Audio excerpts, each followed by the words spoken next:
கதவு திறந்து அவரே பதறி போய் இப்படி கேட்டுட்டு இன்னும் எப்படி இருக்கும் அவருக்கு. மாணவர் ஒண்ணுமே தெரியாது. வீட்டுல ஒரு விளக்கு தான் இருக்கு, அது ஒரு அடுப்புல போட்டு வைக்கிற அந்த தோசை கல்லுன்னு சொல்லுவாங்க, அது மட்டும்தான் இருக்கு. விறகு எல்லாம் அவர் தான் எடுத்துட்டு வரணும். அப்போ இவர் என்ன பண்ணாருன்னா உடனே அந்த கூரையை பிச்சுட்டு வெளியில சத்திர போடுறாரு. செய்தி வந்திருக்காங்க, அவங்களோட மகளை போட்டு இங்க வந்திருக்கக்கூடிய பெண்மணி இவங்க தான் அந்த ஃபாத்திமா சொல்லக்கூடிய பெண்மணி, அவங்கள நான் நிக்கா பண்ண போறேன்னு சொல்லிட்டு அப்பதான் சத்தம் போடுறாரு. பக்கத்துல இருக்கக்கூடிய பெண்மணி எல்லாம் வராங்க. பெண்மணி எல்லாம் வந்துட்டு அந்த பெண்மணி கொஞ்சம் பார்த்துட்டு சரிப்படுத்துறாங்க. சரிப்படுத்தி முடிச்ச பிறகு அப்போ இப்போ என்ன செய்யறாங்க, இரவுடைய நேரத்துல இருக்கும்போது சரி நான் போறேன் நீங்க உட்காருங்கன்னு சொல்லிட்டு அந்த பெண்மணி விட்டுட்டு போயிட்டாங்க. இவ்வளவு நேரம் செய்துகிட்ட அழகான அந்த வளர்ந்த பிள்ளை இப்போ எதுவுமே இல்லாம வெறும் கீழே இருக்கக்கூடிய தரையில பழக்கணும். ஒரு தாய் கூட இல்லை, சாப்பிட்றதுக்கு ஒன்றும் இல்லை. அப்போ இவர் பதவி என்ன செய்யணும்னு தெரியல, வேற ஏதாவது கொண்டு வரணும்னு சொல்லி வெளியே போகணும்னு சொல்லி பார்த்துட்டு இருக்கும்போது இந்த அம்மா இருமிட்டு உடனே பாரு என்ன சொல்லி கேட்கும் போது அவர் சொல்றா, இந்த நேரத்தில் எங்க போறீங்க, இல்லை ஏதாவது ஏற்பாடு பண்ணிட்டு அல்லா தானே இருக்கிற உட்காருங்க, நாளைக்கு காலையில பார்ப்போம். ஆரம்பம் வாங்க. அதுக்கப்புறம் தான் அந்த அம்மா சொல்லி கொடுத்தாங்க வாங்க ஹதீஸை சொல்லணும்னு சொல்லிட்டு அந்த ஹதீஸ் அடிப்படையில் தொழுக வச்சு அதுக்கப்புறம் விஷயங்கள் ஓடுது. அதுக்கப்புறம் காலையில ஆன பிறகுதான் அவங்களுடைய தாயாருடைய விஷயம் அவங்க தாயார் எல்லாமே என்ன வேணும்னு சொல்லக்கூடிய ஏற்பாடுகள் செய்யலாம். அந்த வீட்டுக்கு என்ன தேவைன்னு சொல்லக்கூடிய ஒரு அடிப்படையான தேவை. அதுக்கப்புறம் செய்வதோடைய எந்த ஒரு பொருளும் தனக்குடைய மகளுக்கு கொடுத்து அனுப்பல செய்ய முடிஞ்சிருச்சு.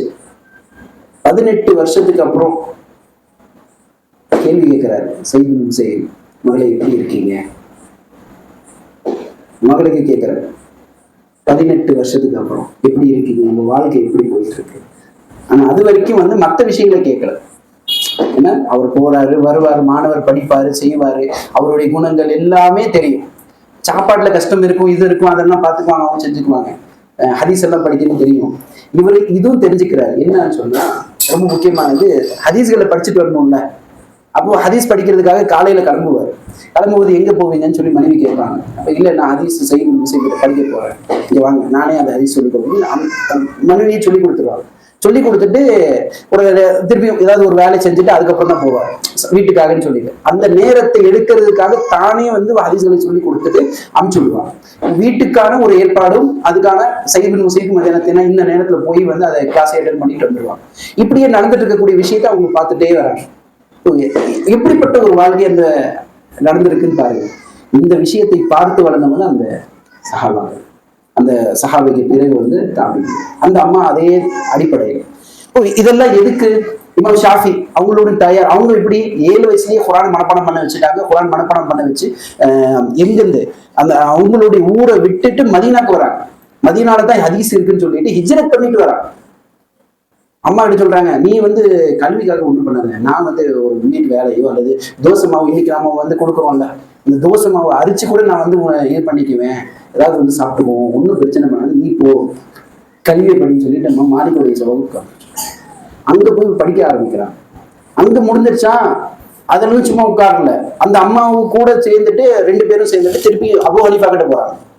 அபு ஹனீஃபா கிட்ட போய் படிக்கிறாங்க. இமாம் ஷாஃபி அவங்களுடைய மாணவர். கடைசி காலத்துடைய சில அபு ஹனீஃபா கடைசி காலத்துல சில விஷயங்கள் படிச்சது. இது 2மே சேர்ந்தது தான் ஷாஃபி. இமாம் ஷாஃபி நம்ம ஏன் ஷாஃபின்னு சொல்லிட்டு 2 பேர் சேர்ந்து இருக்குன்னா முன்கோள்னா இதெல்லாம் அடிப்படையில ஃபிக்கோடைய விஷயம், உசுல் ஃபிக் எல்லாமே அவங்க மூலமா தொகுத்து வந்த ரிசாலா சொல்லக்கூடிய முக்கியமானது. இமாம் ஷாஃபி அப்படிப்பட்ட ஒரு அறிஞரா வந்தாங்க. இமாம் மாலிக் முடிஞ்சா இமாம் ஷாஃபி. அடுத்தது பாருங்க, அவங்களுடைய சீடர் முக்கியமாக யாரு? இமாம் அஹ்மத் பின் ஹம்பல். அவரை உருவாக்கிய ஒரு தாயார் தான். கணவர் இல்லை, கொண்டு போய் விட்டுட்டாங்க. சின்ன வயசுலயே சொல்ல ஆரம்பிச்சிட்டாங்க. இவர்கிட்ட தான் விட்டாங்க. இவரை சொல்லிட்டு முடிச்சுட்டு போகும்போது இவருடைய எல்லா விஷயம் தெரியும். இமாம் ஷாஃபி எப்படிப்பட்டவர், என்ன செஞ்சாருன்னு சொல்லிட்டு. இமாம் அஹ்மத் பின் ஹம்பலுடைய வீட்டுக்கு வந்தா மட்டும்தான் இமாம் ஷாஃபி ரஹிமஹுல்லா வயிறு நிரம்பி சாப்பிடுவார். வயிறு நிரம்பி சாப்பிட்றதுன்னு சொல்லிட்டு அப்பதான் மகள் படிச்சவர். இன்னைக்கு வந்திருக்காங்க, சாப்பிட்டாங்க, உங்க உஸ்தாதுன்னு சொல்றீங்க, அப்பா கிட்ட பேசுறாங்க. காலையில உஸ்தாது பேசுவீங்க, காலையில நைட்டு பார்த்தா நல்லா கட்டினாரு, அப்படிதான் வார்த்தை. கட்டினாரு, நல்லா சாப்பிட்டாரு, இரவு பார்த்தா ஃபுல்லா விளக்கு அடிச்சே கிடக்குது, தூங்கிட்டாரு. அவர் ஃபஜருக்கு போகும்போது ஃபஜருக்கு ஒரு 2 நிமிஷம் போனாரு. அப்போ இமாம் அஹ்மத் பின் ஹம்பல் சொல்றாரு, இல்ல தெரியல சார், நான் கேட்டு பார்க்குறேன். நான் சட்டை கேட்குறேன்னு சொல்கிறேன். அப்போ உடனே வந்து ஃபஜ்ரெல்லாம் தொழுதுட்டு 2 பேர் கேட்குறாங்க முகமது யார்கிட்ட, தன்னோட உஸ்தாது கிட்ட, ஷாஃபி கிட்ட, நீங்கள் நைட்டு நல்லா சாப்பிட்டு தூங்கிட்டு பிள்ளை கேட்குறான். அப்போ இப்படி பிள்ளைய பார்த்துட்டு சொல்கிறாங்க, ஆமாம்மா உலகத்தில் எங்கே போனாலும் உங்கள் வாப்பா சம்பாதிச்ச அந்த ஹலாலான உணவு இருக்கு தெரியுமா, அந்த ருசியே வராது நமக்கு. அந்த ருசி இருக்குல்ல, அந்த ருசி கண்டதுனால கொஞ்சம் அதிகமாக சாப்பிட்டுட்டேன். ஹலாலான உணவுடைய டேஸ்ட் இருக்கு, அது உங்கள் வாப்பா கிட்ட இருந்து தான் வரும், வேறு எங்கேயும் கிடைக்கல இருக்கு. அதனால நல்லா ஒரு நிலைமை சாப்பிட்டுட்டேன். அதுக்கப்புறம் சாப்பிட்ட பிறகு தூக்கம் வரதான் செய்யும். ஆனா விளக்கே ஏற்காம அந்த இருக்கக்கூடிய வெளிச்சத்திலேயே வந்து ஒரு ஹதீஸை பத்தி யோசிக்க ஆரம்பிச்சுட்டேன். தூங்கவே இல்லை நானு, அதனால இரவுக்கு எழுந்திருக்கவும் இல்லை. ஒரே ஹதீஸை படிச்சுட்டே இருந்தேன். பஜனைக்கு தான் அந்த இடத்துல இருந்து ஏந்திரிச்சு உட்கார்ந்துட்டே இருந்தேன். அது வெளியே ஏந்திச்சிட்டேன். அவ்வளவுதான். என்ன ஹதீஸ் சொல்லும்போது ஒரு அபு நுயம்னு சொல்லிட்டு மாஃபான நுயர், அதாவது ஒரு அபு நுயம்னு சொல்லிட்டு உமேர்னு சொல்லக்கூடிய ஒரு சின்ன சஹாபி இருப்பார். அவர் சின்ன விளையாட்டு பொம்மைகள்லாம் வச்சுட்டு விளையாட்டு நபிஸ்லாசம் பார்ப்பார். மாஃபான நுயர் உன்னுடைய அந்த குதிரை இருக்கக்கூடிய குதிரை குழந்தைகள்லாம் என்ன படிச்சுன்னு சொல்லிட்டு விளையாட்டா கேட்டு போவாங்க நபிஸ்லாசம். இந்த ஒரு சின்ன ஹதீஸ் தான். அதை வச்சுட்டு யோசிச்சுட்டே இருந்தேன். அதனால ஒரு இரவுடைய கடைசி ஃபஜர் வந்துருச்சு. அந்த நினைப்பிலேயே அந்த விஷயங்கள் முடிச்சுட்டு தான் போகணும்னு சொல்லி நினைப்பல நான் என்ன பண்ணிட்டேன், உட்கார்ந்துட்டேன். கடைசி நேரம் வரைக்கும் உட்கார்ந்துட்டேன். அதுக்கப்புறம் தான் நான் ஏஞ்சி போனேன்னு சொல்லிட்டு சொன்னேன். அந்த அந்த அஹமத் பின் ஹம்பலுடைய மகள் வந்து அப்படிதான் புரிஞ்சுக்காங்க. பாலிங்கள் உலமாக்கள் இப்படிப்பட்டவங்களா சொல்லக்கூடிய யதார்த்தமான விஷயங்கள் அவங்க புரிஞ்சுக்கிறாங்க. அப்படியே நடக்கிறாங்க. கடைசி காலத்துல அந்த மகளு தான் வந்து அஹமத் பின் ஹம்பலுக்கு எல்லாருக்கும் உறுதுணையாங்க. பணிவிடை செய்யறது, சொல்லி கொடுக்கறது, ஹவுஸ் அரெஸ்ட் பண்ணது, என்னென்ன கஷ்டங்கள் வந்துச்சு நமக்கு தெரியும். இமாம் அஹ்மத் பின் ஹம்பலுடைய வாழ்க்கை படிக்கணும், இமாம் மாலிக்குடைய வாழ்க்கை படிக்கணும். கசையடி ஜெயிலில் போட்டது எல்லாமே உங்களுக்கு தெரியும்னு நினைக்கிறேன். அதனால அந்த விஷயங்கள்லாம் சொல்லவே இல்லை. இமாம் மாலிக்குடைய காலத்துல அவங்களுக்கு கஷ்டம் கொடுக்கும் போது உறுதுணையா இருந்துச்சு அந்த பெண்மணி, அவங்களுடைய மகன் மகள். இவங்களுக்கு ஷாஃபிக்கு உறுதுணையா இருந்தது அவங்களுடைய மகள். அதுக்கப்புறம் இவங்களுக்கு இருந்தது அவங்களுடைய மகள் தான் ஃபுல்லா செஞ்சது. உங்களுக்கு கசையடி கொடுத்தாங்க, 2 கைகள் வந்து வீணா போச்சு, ஒண்ணுமே செய்ய முடியல. அதாவது ஒரு முக்கியமான ஒரு என்னாச்சு, குரான் வந்து கல்பு குரான் சொல்லக்கூடிய, குரான் வந்து படைப்புன்னு சொல்லக்கூடிய அந்த பிரச்சனை வந்ததுன்னா இவங்களுக்கு ஹவுஸ் அரெஸ்ட் என்ன, சித்திரவாதைகள் என்ன, கசைகள் என்ன, துன்புறுத்துறது, அந்த கருதையில உட்கார வச்சு மொட்டை அடிக்கிறது, இழிவுபடுத்துறது எல்லாமே செஞ்சாங்க. அந்த நேரத்துல பக்கபலமா இருந்தது அந்த பெண்கள் தான். இதெல்லாம் வந்து அவங்க கூட சில நபர்கள் இருந்தாலும் இவங்க ரொம்ப முக்கியமான கல்விகளை பாதுகாத்து அதை எழுதியும் வச்சாங்க. இமாம் சுஃபியான் சௌரின்னு சொல்லக்கூடிய மிகப்பெரிய ஹதீஸ் வல்லுநர், அவர்களை உருவாக்கியவர் ஒரு தாயார். இப்ப இதெல்லாம் வந்து தொடர்ச்சியாக நீங்க பாக்குறீங்க. நான் வந்து எங்கேயுமே வந்து ஸ்டெப்பா போயிட்டே இருக்கேன்.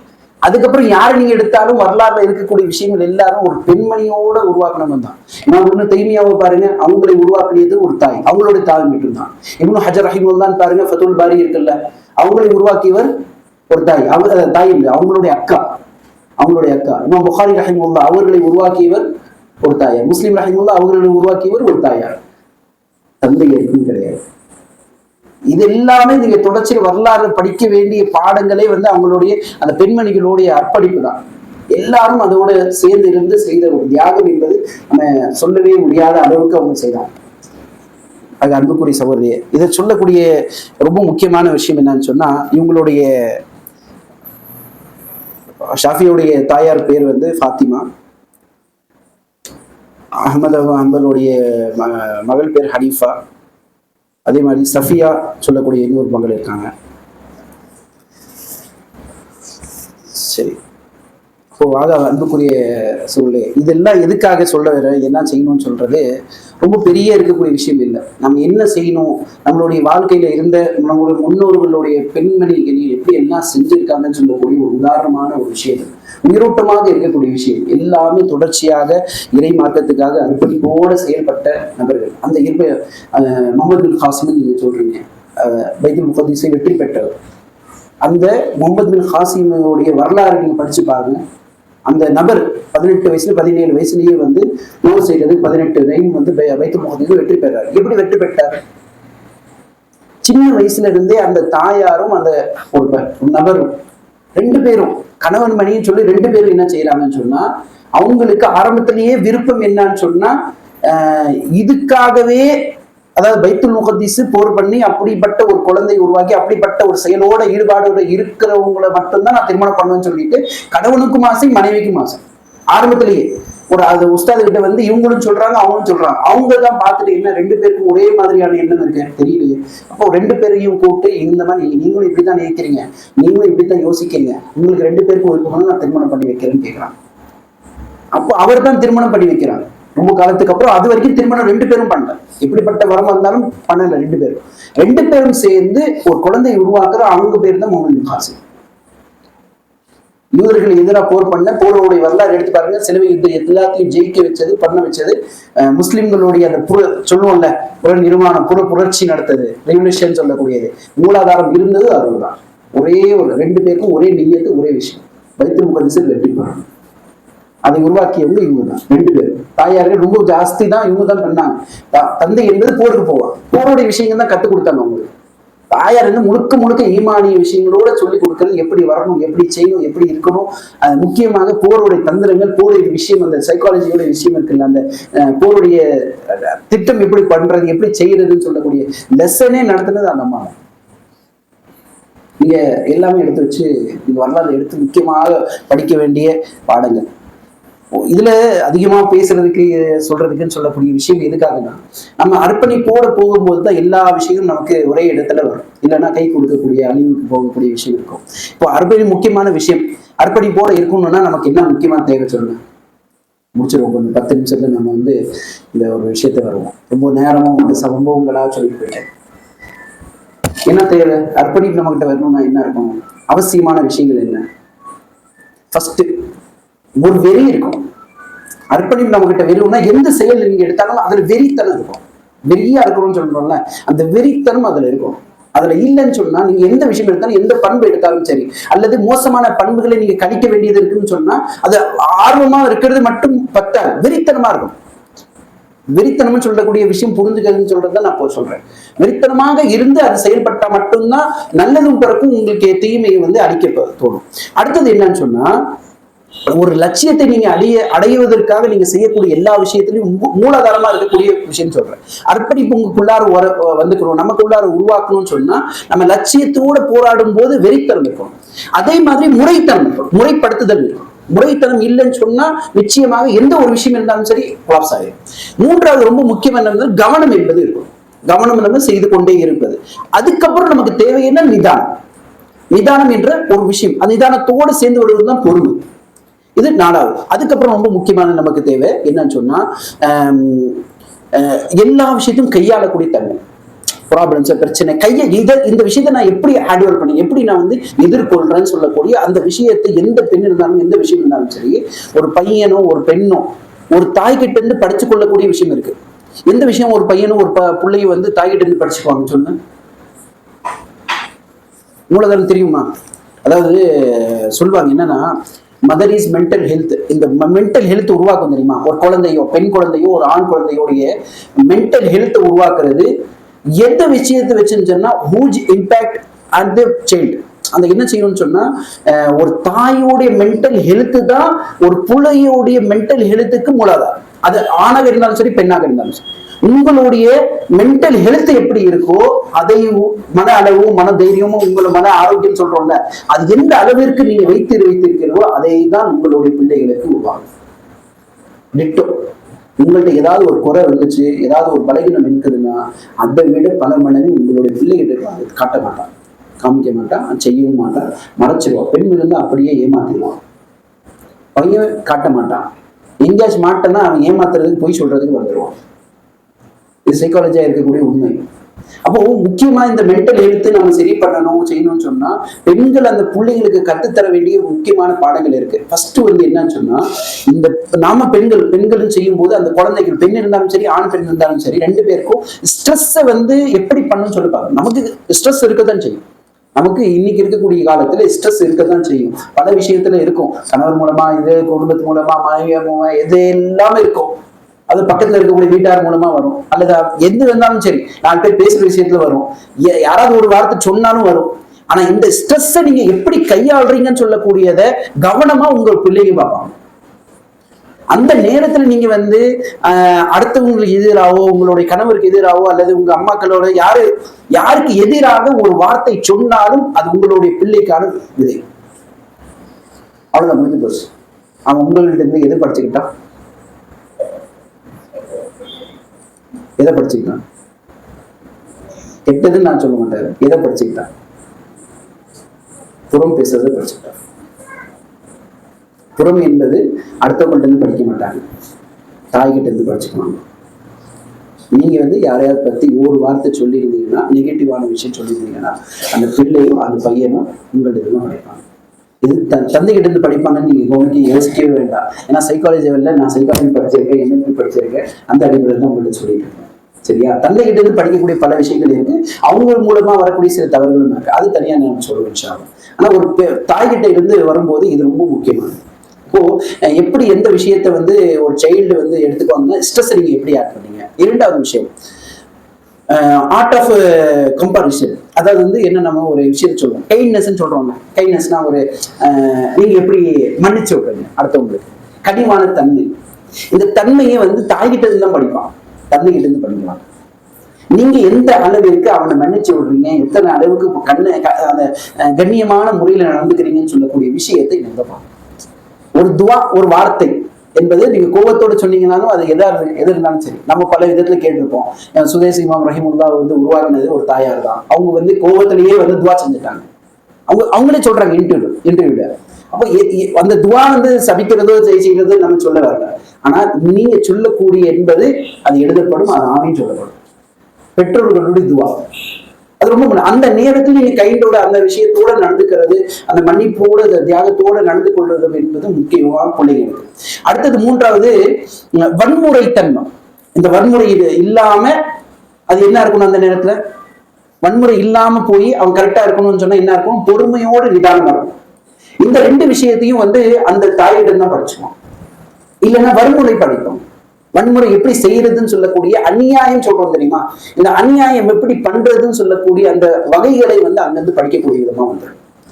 அடுத்தது நம்ம மறக்கக்கூடிய குணம், மறக்கக்கூடிய நல்ல குணம் என்பது மறக்கக்கூடிய குணம் நமக்கு தேவை, மறந்துகிட்டே இருக்கணும்.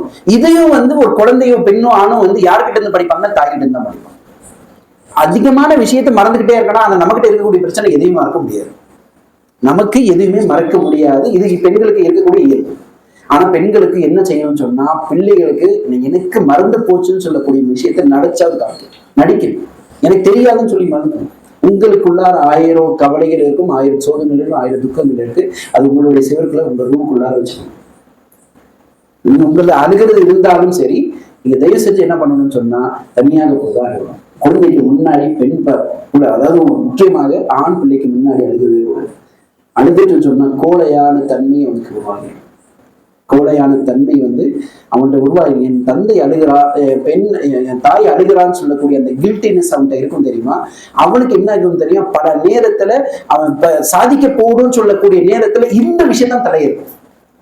இந்த விஷயம் தடையாம அவன் முன்னேற கூடாது. அந்த போகக்கூடிய விஷயம் டேக்கிள் பண்ணிடுவேன். ஏதாவது அம்மாக்கு ஏதாவது ஆயிடுவான், என்னால ஏதாவது அம்மா அழுகுவாங்களோ, கஷ்டப்படுவாங்களோன்னு சொல்லக்கூடிய அந்த நல்ல எண்ணம் என்பது அவளை வளர விடாம தடுக்கக்கூடிய விஷயமா மாறுது. அது ரொம்ப முக்கியமான, அது ரொம்ப முக்கியமான 5வது விஷயம் என்னன்னா, இன்னர் ஸ்ட்ரென்த். இன்னர் ஸ்ட்ரென்த்னா நமக்குள்ளார உங்களுக்குள்ளார ஒரு அபார ஒரு திறமை இருக்கு, அபார ஒரு பலம் இருக்கு. அந்த பலத்தை பெண்களும் இருக்கக்கூடிய குழந்தைங்க அந்த பிள்ளைங்களுக்கு வரும். அது அபார அவன் மீதே நம்பிக்கை இருக்கக்கூடிய நம்பிக்கை, அபார நம்பிக்கைன்னு சொல்லுவோம்ல, நம்ம மேல இன்னொரு ஸ்ட்ரென்த் இருக்கும். நமக்கு உள்ளுக்குள்ளாரியே ஒரு அபார ஒரு நம்பிக்கையோ திறனோ ஏதோ இருக்கும். அதன் மூலமா தான் நான் எல்லா விஷயத்தையும் டேக்கிள் பண்ணுவோம். விட்டு கொடுக்கறது, போயிடுறது, ஒவ்வொரு பெண்ணுகிட்ட தனித்தனியா இருக்கு. அது சொல்ல முடியாது, எந்த குணம் அவங்களுடைய ஸ்ட்ரென்த் நமக்கும் சொல்ல முடியாது. ஆனா ஒரு ஸ்ட்ரென்த், ஒரு விதமான திறமை என்பது அல்லாஹ் தஆலா அவங்களுக்கு கொடுத்திருப்பான். அதன் மூலமாகவே அவங்க அந்த காலத்தோட போராட்டம் பண்ணிக்கிட்டே இருப்பாங்க.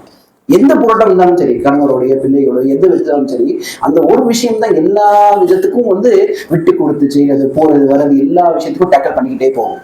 இது அல்லாஹ் சுப்ஹானஹு வ தஆலா எல்லா பெண்களுக்கும் அது ஒரு விதமா கொடுப்பான். அந்த ஒரு ஸ்ட்ரென்த்தை உருவாக்கி கொடுக்கிறது என்பது அந்த பிள்ளைகளுக்கு வரக்கூடியது. அவங்கள்கிட்ட என்ன ஸ்கில் இருக்குன்னு சொல்லி அதை உருவாக்கணும்ல, அந்த உருவாக்குறது இங்க மூலாதாரமா இருக்கும். அது அன்புக்குரிய சொல்லி இது என்பது நம்ம என்ன செய்யணும்னு சொன்னா, எல்லா விதத்திலையும் உருவாக்கணும் அந்த பிள்ளைகளுக்கு. இல்லைன்னு சொன்னா ரொம்ப கஷ்டமாகும். நீங்க வாழ்க்கையில ரொம்ப முக்கியமானது ஜான் பெக்கர்னு சொல்லக்கூடிய ஒரு லாஸ்ட் ரைஸ்ன்னு சொல்லிட்டு ஒரு புக் இருக்கு. ஜான் பெக்கர் லாஸ்ட் ரைஸ்ன்னு சொல்லிட்டு, என்னடா எதுவும் பேசுற, எங்க போயிட்டு பாருங்க, அப்படியே படிச்சுட்டு இருப்போம். அவருடைய புக் இருக்கு. அவரு வில்லியம் சொல்லக்கூடிய ஒருத்தர் எழுதுனது இருக்கு.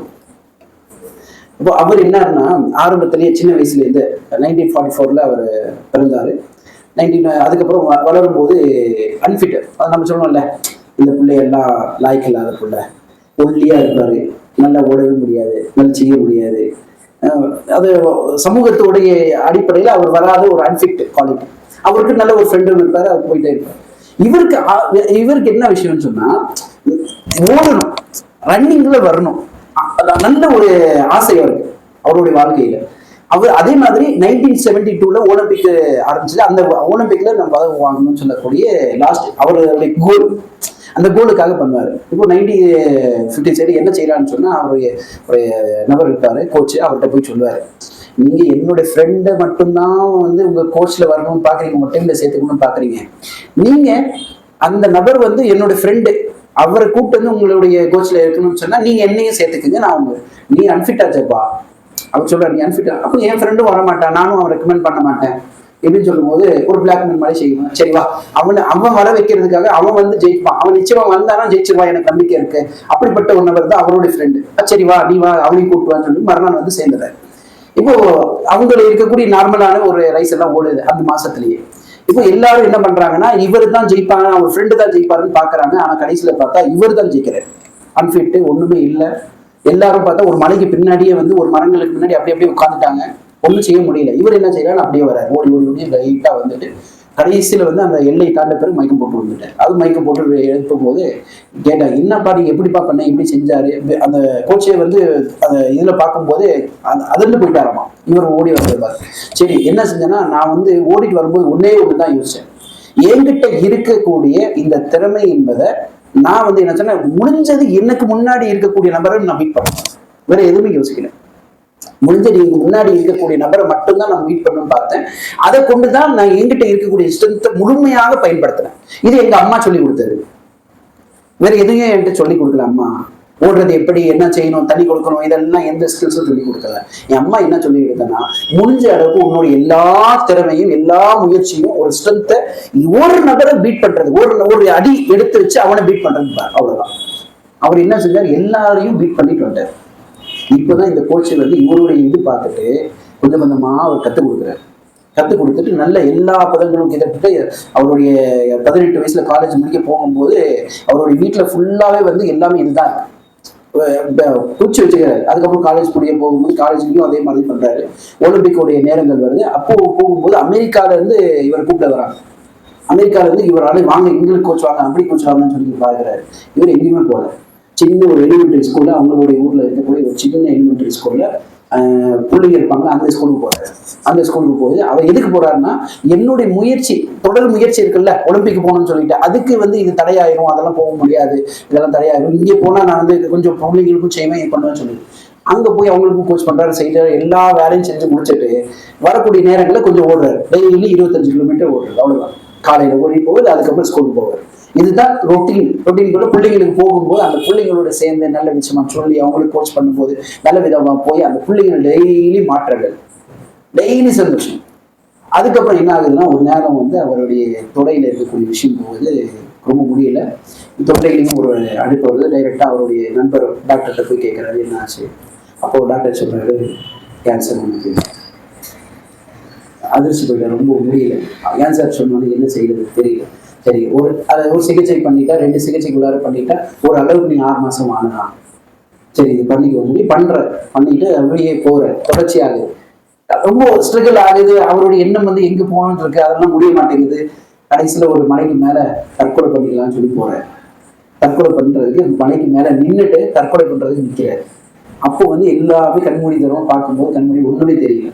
கடைசியில அந்த பிள்ளைங்களுக்கு முன்னாடி இவர் கோச்சா நின்று இவர் சொன்ன வார்த்தைகள் இருக்க தெரியுமா, அது மட்டும் முன்னாடி வருது. அந்த பிள்ளைங்களோட முகங்கள் வருது. கடைசி வரைக்கும் உங்கள்கிட்ட இருக்கக்கூடிய பெஸ்ட் ஏதோ அதை நீங்க என்ன பண்ணுங்க, அதை ஸ்ட்ரென்த் ஆக்கி முன்னாடி கொண்டு வந்து ஜெயிங்க. வாழ்க்கையில ஜெயிக்கிறதுக்கு இதுதான் மந்திரம் சொல்லி கொடுத்தாரு. அப்போ நானே இதுக்கு வந்து முன்மாதிரி இல்லாம போயிடுவேன்.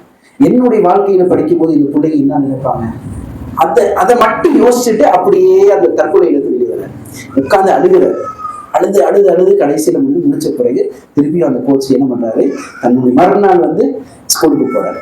இப்ப என்ன, இப்போ அவர் வாழ்க்கையோட யதார்த்த அர்ப்பணிப்பு என்னன்னு சொல்லி புரிஞ்சுக்கிட்டார். எனக்கு கோல் என்பது முக்கியம் இல்லை, எனக்கு அர்ப்பணம் வாங்க அதற்கு வெளியில் வாங்குறது அர்ப்பணம் இல்லைன்னு சொல்லிட்டு புரிஞ்சுக்கிட்டு யதார்த்தமான எது உண்மையான யதார்த்தம் சொல்லிட்டு புரிஞ்சுட்டு அந்த பிள்ளைகளுடைய வாழ்க்கையில ஈடுபட்டார். எல்லாருக்கும் செய்தார். எல்லாரும் கிட்டத்தட்ட 560 குடும்பம், அதோட சேர்ந்து இருக்கக்கூடிய குடும்பம் எல்லாரும் இவரை பத்தி தான் பேச்சு. அங்க இருக்கக்கூடிய ஒவ்வொரு பெற்றோரும் ஒவ்வொரு விதமான எழுதி இருக்காங்க. அந்த புத்தகத்துல இருக்கு அந்த வார்த்தைகள் எல்லாம், நீங்க படிச்சு பார்க்கலாம். கடைசியில இருக்கும்போது 1972 வந்து ஒலிம்பிக் ஒரு வாய்ப்பு கிடைக்குது. என்னன்னு சொன்னா ஒரு பெண்களுடைய இதுல வந்து இவங்களை கோச்சா கூப்பிட்டு அவங்களுக்கு இது பண்றாரு. இவர் என்ன பண்றாருன்னா, இவருக்கு என்னென்ன கிடைச்சிச்சு பொருளாதாரம், அந்த இது மெடல்ஸ் எல்லாமே எடுத்துட்டு போய் அந்த பெண்களுக்கு கிட்ட கொடுத்துட்டு அந்த கோச்சிங் எல்லா விஷயத்த 2 நாள் இருந்து சொல்லி கொடுத்துட்டு அப்ப சொல்றாரு, நான் வந்து இந்த மாதிரி ஒரு நோயில இருக்கேன், என்னால முடியல, நீங்களாவது யாராவது வந்து போய் என்ன செய்யுங்க, இந்த விஷயத்தை ஜெயிச்சுட்டு வாங்க சொல்லக்கூடிய விஷயத்த அவங்கள்ட்ட சொல்றாரு. அந்த பெண்மணிகள் அழுகிறாங்க, அவ்வளோ அழுகிறாங்க. அதுக்கப்புறம் இந்த எல்லாருமே அந்த இருக்கக்கூடிய விஷயம் அழுது ரொம்ப இதை போன பிறகு அவன் வந்து போச்சு. 72 வந்து தேர்வாகப்படுது ஒலிம்பிக்ல. இந்த பெண்கள்ல இருக்கக்கூடிய 6 பெண்கள் வந்து தேர்வாயிட்டாங்க ஒலிம்பிக்கு. அந்த பெண்கள் சொல்றாங்க, ஃபோன் பண்ணி உங்களுக்கு, சார் நீங்க 2 நாள் உயிரோட இருங்க சார். சொல்றாரு, 2 நாள் நீங்க உயிரோட இருங்க, நாங்க அந்த பதக்கத்தை அப்படியே கொண்டு வந்து உங்கள்கிட்ட கொடுக்குறோம். அவ்வளவுதான், வேற எதுவுமே. ஒரு முறை தான் சந்திச்சிருக்காரு. 2 நாள் அந்த புள்ளிகளோட இருந்திருக்காரு. பார்த்துட்டு முடிச்ச உடனே போய் பார்த்துட்டு வராரு, வாங்கிட்டாரு. இங்க இந்த பிள்ளைங்க போயிட்டாரு. இந்த பிள்ளைங்க போய் செய்யக்கூடிய எல்லா கிட்டத்தட்ட 6 பதக்கம் சொல்றோம்ல, அதுல இருக்கக்கூடிய எல்லா பதக்கத்திலையும் ஃபர்ஸ்ட் செகண்ட் பிரைஸ் இவங்க தான், இந்த பிள்ளைங்க தான். எல்லாமே பார்த்துட்டாரு. இவர் வந்து போய் வந்து அந்த டாக்டர்கிட்ட 2 நாளைக்கு அப்புறம் டாக்டர்கிட்ட கேட்டார், 2 நாள் மட்டும் என்ன உயிரோட வச்சுக்கோ, இந்த பிள்ளைங்க ஏதோ பண்ணிட்டு வருதுன்னு சொல்லியிருக்கேன் கேட்டார். 2 நாள் அந்த பிள்ளைங்க வரும்போது நான் அது வெற்றி பெற்றுச்சோ இல்லையோ, நான் உயிரோட இருக்கிறேன்னு சொல்லி மட்டும் பார்க்கணும், என்ன அந்த பிள்ளைங்க சந்திச்சா போதும். நான் அங்க பார்த்த ஒலிம்பிக்ல என் பிள்ளைங்க சொல்லிட்டு இருந்தேன்ல, நான் அந்த விஷயத்த கேட்டுட்டு போய் அவங்க செஞ்சுட்டு இருந்தாங்கல்ல, அந்த ஒரு ஆறுதல் எனக்கு மனசுக்கு போதும், திருப்தி சந்தோஷத்தோட இருப்பேன், என்னால போக முடியலன்னு சொல்லக்கூடிய வார்த்தை டாக்டர் சொல்றாரு. அது அல்லாவுடைய நாட்டுப்பா, சரி எனக்கு முடியல, அதாவது பண்ண முடியல, எனக்கு அந்த பிள்ளைங்க இருக்கு தெரியுமா ஸ்கூல்ல, அந்த பிள்ளைங்களுக்கு முன்னாடி எனக்கு ஒரு கம்பீரமான ஒரு நடை போடும் அந்த கோச் நடை போடுவாங்க, அந்த கம்பீரமான ஒரு நடை மட்டும் போடுறதுக்கு நீ ஹெல்ப் பண்ணு, ஏதாவது ஒரு மாத்திரை ஏதாவது ஒண்ணு செய்யு. அவரு சரி பண்ணுன்னு சொல்லிட்டு ஒரு சில விஷயங்கள் கொடுக்குறாரு. அந்த நேரத்துக்கு போய் பண்ண பாக்குறாரு, அங்கேயும் முடியல. கடைசியில ஒரு 2-3 ஸ்டெப் எடுத்து வச்சு அங்கேயும் மயக்கம் போட்டுட்டு வந்துடுறாரு. அதே நேரத்துல தான் இந்த பிள்ளைங்க போயாச்சு. ஒரு ஒரு அந்த ஒலிம்பிக் நடந்துட்டு இருக்கக்கூடிய நைட்லயே வந்து இறந்துட்டாரு. காலையில எல்லா பிள்ளைங்க யாருக்கும் சொல்லலை. மறுநாள் வந்து எந்த ஒலிம்பிக் நடக்குது, அந்த பிள்ளைங்க எல்லாரும் வெற்றி பண்ணிட்டு அப்படியே கொண்டு வந்து எந்தெந்த ஒலிம்பிக்ல என்னென்ன மெடல் வாங்கினாங்களோ அவங்களுடைய ஜனாசாலை அப்படியே வச்சுட்டு அடக்க மாட்டாங்க. அந்த பிள்ளைங்க கதறி அழுகிறாங்க. அந்த பிள்ளைங்க வெற்றி பெற்றது இவர் மூலமா தான். 6 பிள்ளைகள் வெற்றி, எத்தனை பதக்கமோ எல்லாம் உள்ள வச்சுட்டு அவருக்கு அடக்கம் பண்றாங்க. இது மட்டும் அவருடைய வாழ்க்கை முடிஞ்சு போச்சுன்னா கிடையாது. இதுதான் இருக்கக்கூடிய விஷயம். என்ன செய்யறாங்கன்னா, அங்க இருக்கக்கூடிய மாணவர்கள் பிள்ளைகள் எல்லாரும் வந்து அந்த ஸ்கூலுக்கு பேர் என்ன வச்சாங்கன்னு சொன்னா, கூப்பிடுறது அந்த ஸ்கூல் எலிமெண்டரி ஸ்கூல்னு சொல்லி வைக்கிற அந்த பேருக்கு ஸ்கூல் ஜான் பெக்கர் ஸ்கூல் பேரை யூஸ் பண்ணிட்டு இருக்காங்க. கடைசியில் என்ன ஆச்சுன்னா, ஜான் பெக்கர் ஸ்கூல்னு சொல்லிட்டு பேர் வச்சுன்னா உரிமையாளர்களும் அதுக்கப்புறம் கவர்மெண்ட்டும் வந்து ஒரு பெரிய ஒரு விஷயத்த பண்ணாங்க. என்ன அந்த ஸ்கூல் பேரை மாத்திட்டாங்க, என்ன செஞ்சுட்டாங்கன்னு சொல்லிட்டு கடைசியில கோர்ட்டுக்கு போயிடுச்சு. கோர்ட் போனோடனே உடனே வந்து அரசாங்கமும் நினைச்சேன்னா இதெல்லாம் வேண்டாம், நம்ம அங்க இருக்கக்கூடிய மக்கள் கிட்ட ஓட்டெடுப்பு செஞ்சு செய்வோம்னு சொல்லும் போது அவங்க எல்லாரும் 560 குடும்பங்களும் அவங்க எல்லாரும் ஒருத்தருடைய நெகட்டிவ் கமாண்ட் இல்லாமல் எல்லாரும் இந்த ஸ்கூலுக்கு ஜான் பெக்கர் ஸ்கூல் மட்டும்தான் நிற்கணும் சொல்லக்கூடிய பேர் எழுதி கொடுத்தாங்க. இது வரைக்கும் அந்த ஸ்கூலுக்கு பேர் ஜான் பெக்கர் ஸ்கூல். அங்க இது வரைக்கும் இருக்கக்கூடிய வாழ்க்கையில இருக்கக்கூடிய எல்லாரும் அவங்க சிலையை வச்சு அப்படியே வாழ்ந்துட்டாங்க. இதுக்கு காரணம் என்னன்னா, ஒரே ஒரு நபர் தன்னுடைய வாழ்க்கையில எதை செய்ய வேண்டும் சொல்லக்கூடிய அந்த அர்ப்பணிப்போட செய்யணும்னு சொல்லக்கூடிய வாழ்க்கையில தொடர்ச்சியாக செஞ்சார். நம்ம இதுல இது பார்க்கவில்லை, ஆனா செஞ்ச வேலையை பாருங்க, இது மட்டும்தான். ஆனா பிசிக்கல்லையே அன்ஃபிட்னு சொல்லக்கூடிய விஷயத்த அவர் செஞ்சார். கடைசியில ஒரு முயற்சியோட போடக்கூடிய விஷயம், கடைசியில வாழ்க்கையில எப்படி முன்னுதாரணம் சொல்லக்கூடிய விஷயத்தை செஞ்சாங்க. இப்போ நம்ம வந்து செய்யக்கூடியது 1 வருஷமோ 2 வருஷமோ கிடையாது, தொடர்ச்சியா இருக்கும். நம்ம மதுரைன்னு சொல்லிட்டு ஒரு நபர் இருக்காரு, 25 வருஷம் ஆசிரியர் பணியில இருந்து செஞ்சாரு. அவர் கடைசியில வந்து வெற்றி எல்லாமே IPS பிடி மாஸ்டர் தான், NCC பிடி மாஸ்டர் தான். அவர் ஒண்ணுமே செய்யல, பெரிய ஒரு விஷயம்லாம் கிடையாது, மோட்டிவேஷன் மட்டும்தான் பண்ணுவாரு. ஆனா 500 பசங்களுக்கு வழிகாட்டியா இருந்தாரு. 200 பசங்களும் வந்து வழிகாட்டியா இருந்து சாதனை பெற்ற ஒரு நபராக 25 வருஷமான்னு சொல்லிட்டு அவர் தனி ஒரு சாதனையாருன்னு சொல்லி போட்டிருக்காங்க. அப்போ இதெல்லாம் எதற்காக சொல்லி நீங்க யோசிச்சு பார்க்கணும். நமக்கு இருக்கக்கூடிய சின்ன ஒரு காலத்துல சின்ன ஒரு விஷயத்துல நம்ம எப்படிப்பட்ட ஒரு விஷயத்த செஞ்சா ஒரு நல்ல ஒரு விதமான மாற்றங்கள் வரும் சொல்லக்கூடிய விஷயத்துக்கு இன்னைக்கு இருக்கக்கூடிய எல்லாத்தையும் நம்ம முஸ்லீம் பெண்கள் இதெல்லாம் சொல்லி பார்க்கல, பொதுவாக அர்ப்பணிப்போட செயல்படும் போது எப்படிப்பட்ட ஒரு மாற்றங்கள் இருக்கும்னு சொல்லக்கூடிய யதார்த்தமான விஷயம் பார்க்கணும். புரிஞ்சுச்சுன்னு நினைக்கிறேன். இல்லை இதுல இருக்கக்கூடிய வேற ஏதாவது சந்தேகங்கள் இருந்தா நீங்க வந்து இன்ஷா அல்லாஹ் கேட்கலாம். எத்தனை மாதிரி இருக்கு?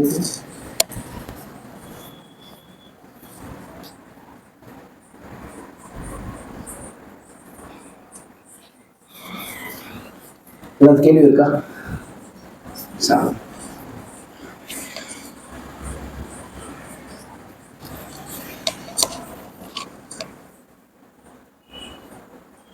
நம்ம பிள்ளைங்களுக்கு பெரிய விஷயம் சொல்லிக் கொடுக்கணும்னு தேவையில்லை. சிந்துன்னு சொல்லிக்கிட்டு ஒரு பெண்மணி பாஸ்கெட் பேட்டில் வந்து வச்சிருவோம். பாஸ்கெட் பேட்டில் வெட்டி பேட்டலாம். அது ரிப்போர்ட் கொடுக்கும்போது என்ன சொன்னாங்க, நான் ஒரு பெரிய விஷயம் தான் செய்யலை, ரெண்டு விஷயம் தான் செஞ்சேன். என்ன செஞ்சேன்? 3 மாதம் மொபைல் தொடலை, மொபைலோ டிவியோ நான் தொடலை. 3 மாதம் நான் மொபைல் தொடலை. ஆனால் சாம்பியன்ஷிப்பு வெட்டி பேட்டலாம் 3 மாதம். அடுத்தது என்ன? டிசிப்ளின். அடுத்த 2வது டிசிப்ளின். இது 2 விஷயத்தை தான் நான் கையாளுனேன். இன்னைக்கு இருந்தால் எனக்கு பதக்கம் படுத்துச்சுன்னா அந்த பெண்மணி அந்த 18-17 வயசு இருக்கக்கூடிய அந்த உள்ள சொன்ன வார்த்தைகள் இது எதுக்குன்னு சொன்னா, நம்ம செய்யும்போது ஒரு அர்ப்பணிப்போன விஷயத்த செய்யும் போது நமக்கு எப்படிப்பட்ட விஷயங்கள் வரும், இப்படிப்பட்ட விஷயங்கள் நமக்கு கிடைக்கும் சொல்லக்கூடிய விஷயம். இப்போ கடைசியில நம்ம ஒரு விஷயத்த நம்ம பார்த்துருவோம். நம்ம வாழ்க்கையில அர்ப்பணிப்போடு இருக்கும்போது நமக்கு என்ன லாபம் கிடைக்கும், இது மட்டும் நான் பேசுவேன். இப்போ முடிஞ்சு போச்சு, அது பாயிண்டா சொல்லிடுறேன். ஃபர்ஸ்ட் வந்து வலிமை பலம் என்ற விஷயம் நமக்கு கிடைக்கும். வலிமை பலம் திறன் சொல்லக்கூடிய அந்த அபார விஷயம் கிடைக்கும். 2வது ஸ்திரத்தன்மை. ஸ்திரத்தன்மை உறுதியாக இருக்கக்கூடிய ஒரு நிலைத்தன்மை, நிலைபெற. 3வது உறுதித்தன்மை கிடைக்கும். செய்த ஒரு மனநிலைன்னு சொல்லக்கூடிய விஷயம் கிடைக்கும். 5வது நமக்கு மற்றவர்களுக்கு முடிக்கக்கூடிய ஒவ்வொரு விஷயத்திலும் நம்பிக்கை கிடைக்கும். நமக்கும் மற்றவர்களுக்கும் இருக்கக்கூடிய ஒரு நம்பிக்கை மத்தியில கிடைக்கும். 6வது நன்மைகளும் அருள்களும் மற்றவங்கள் மூலமாகவும் அல்லாஹ் மூலமாகவும் கிடைக்கும். இது ஹதீஸ்கள்ல இருந்து வசனங்கள் மூலமாக எடுக்கப்பட்ட ஒரு விஷயம். 7வது விஷயம் என்னன்னா, நம்மளுடைய உடல் உறுப்புகள் எல்லாமே வந்து சரியாக ஆரோக்கியமான ஒற்றுமையோட செயல்படும். நம்ம பல நேரத்துல என்ன செய்வோம்னா, நம்ம கைகால எல்லாம் செயல்படும், ஆனா மனசு மட்டும் எங்கேயும் இருக்கும். அப்படி செயல்படுறது நம்ம ஆரோக்கியத்துக்கு கெடுதல். நம்ம உடல் எல்லாமே சேர்ந்து செயல்படும் தான் நம்ம ஆரோக்கியம் வரும், நம்ம ஒரு இலக்கை நோக்கி போக முடியும்.